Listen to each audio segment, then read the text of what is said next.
Eu vi que há um académico que chama atenção a um determinado candidato presidencial que quer exercer a política sem responsabilidade. E acredita que é por sua via que uma série de irresponsabilidades de cidadãos são cometidas.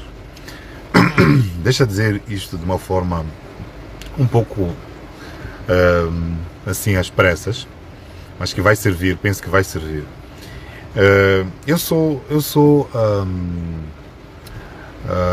peregrino de uma opinião muito simples em relação aos académicos ou os ditos intelectuais daqui de Moçambique, que é o seguinte: a academia em Moçambique falhou por completo.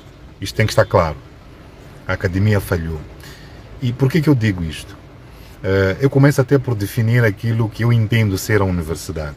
Para mim, a universidade é o instituto que deveria produzir conhecimento e dotar também de conhecimento e habilidades aos cidadãos para o progresso ou para a emancipação do cidadão, de modo a que ele possa entender melhor todo o contexto que está à sua volta e poder reagir de forma a, podemos assim dizer, crescer, melhorar, progredir o país.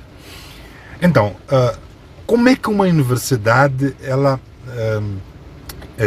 coloca os seus desafios? Como é que uma universidade leva a cabo o seu plano de ação?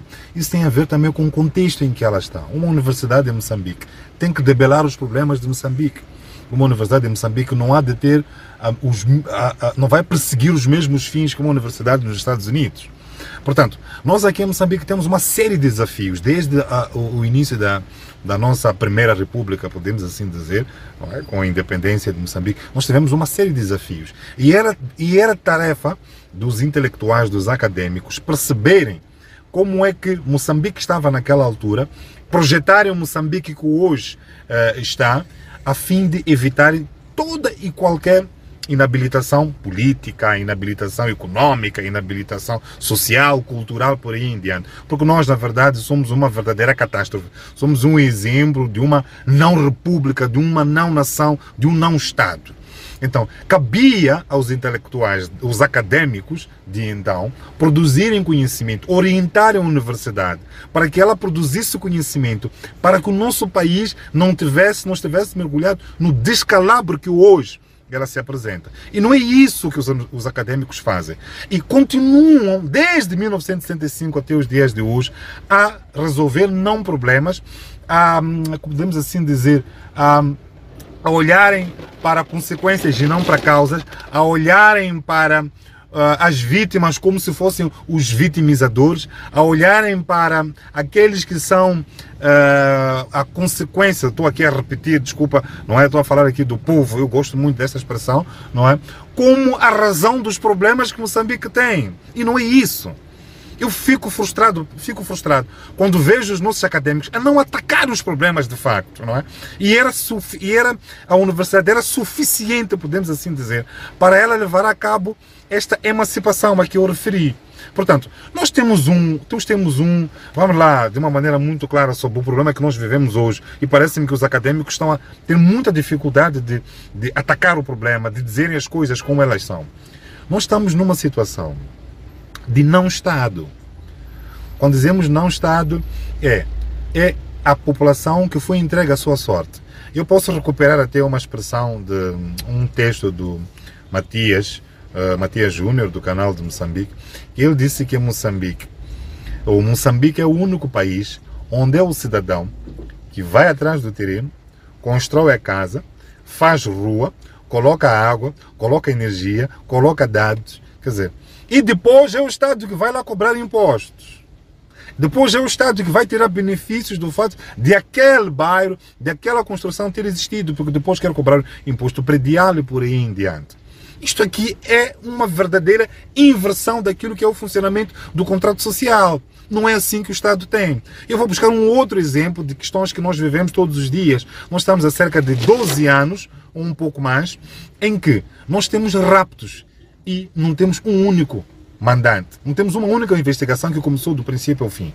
Isto significa o quê? Significa que as pessoas têm estado a ser violentadas e nós sabemos que são polícias, que são indivíduos que vestem a capa de polícias, que fazem exatamente esses atos macabros, esses atos hediondos. E quando a população, quando o povo vai pedir apoio a esta mesma polícia, ela não recebe, ou ela não tem segurança, não existe Estado.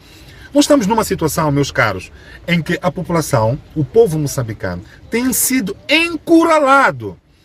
Há uma teoria que se diz por aí. Agora estamos a entrar já para a questão da solução, que é a solução que a população está a encontrar.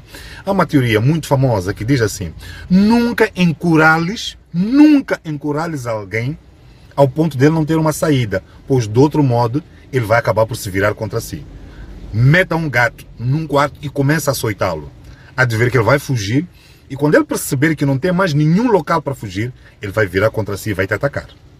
É a mesma situação que a nossa população vem tendo há quase 50 anos. Vem procurando soluções para todos os problemas que tem e cada vez mais ele é encurralado. Ele é fechado às portas.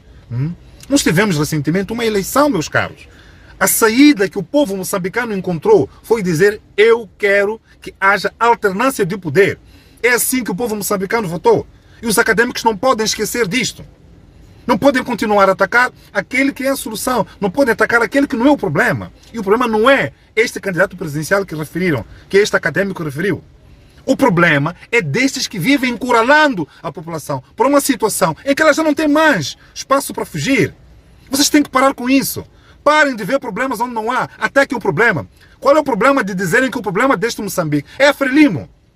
Eu não entendo isso. Porque os académicos têm tanta dificuldade de encontrar uma solução tão simples e produzir conhecimento, gerar alternação da mentalidade dos moçambicanos para esse desiderato, que é a alternância do poder, que é o fim da Frelimo a governar. O Chapo já veio há pouco tempo a entregar o seu programa dos 100 dias. Qualquer pessoa de inteligência mediana consegue perceber que aquele plano de 100 dias, na verdade, são resquícios de programas ou de planos de planos de governação do anterior executivo. São as últimas etapas dos vários ministérios e ele foi buscando, não é? Assim, de forma atabalhoada, e disse que eram ações de 100 dias. Qualquer pessoa pode perceber que aquilo não é um programa de 100 dias, porque um programa genuíno de 100 dias é um programa de 100 dias é uma espécie de princípios. E não temos ali princípios, ninguém percebe um norte naquele grupo de medidas que ele traçou. Então nós, mais uma vez, não vamos ter revolução, não vamos ter progresso com o Daniel Chapo, nem com a Frelimo continuando. E os académicos sabem disso. Então este povo já foi encurralado até o máximo. E a forma como ele encontra para reagir, para contornar essa dor, essa opressão, não é? É destas várias formas.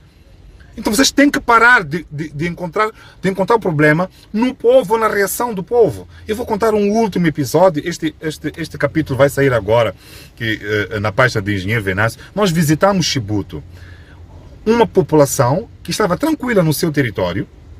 Houve uma ideia de colocar lá uma empresa que faz exploração de areias pesadas. Tiraram as pessoas, tiraram casas, tiraram terrenos.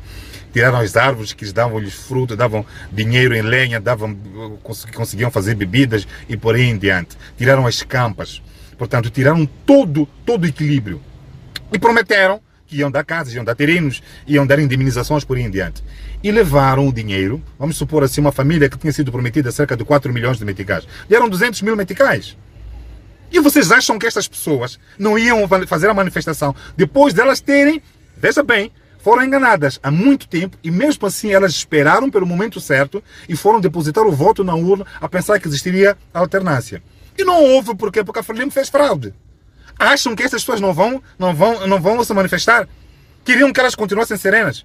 E acham que é o Venâncio que foi roubar lá as pessoas. É o Venâncio que vai dizer: olha, não se manifestem, continuem a ser roubados, continuem a ser vigarizados pela Frelimo, mas não se manifestem, não façam absolutamente nada. Acho que é o momento dos académicos pararem, não é? De ser... Eu vou usar uma expressão grave mesmo, mas é assim que eu vou terminar este vídeo. Está na hora dos académicos pararem de ser covardes. Parem de ser covardes, por favor. É vergonha isso, pá. Parem de ser covardes.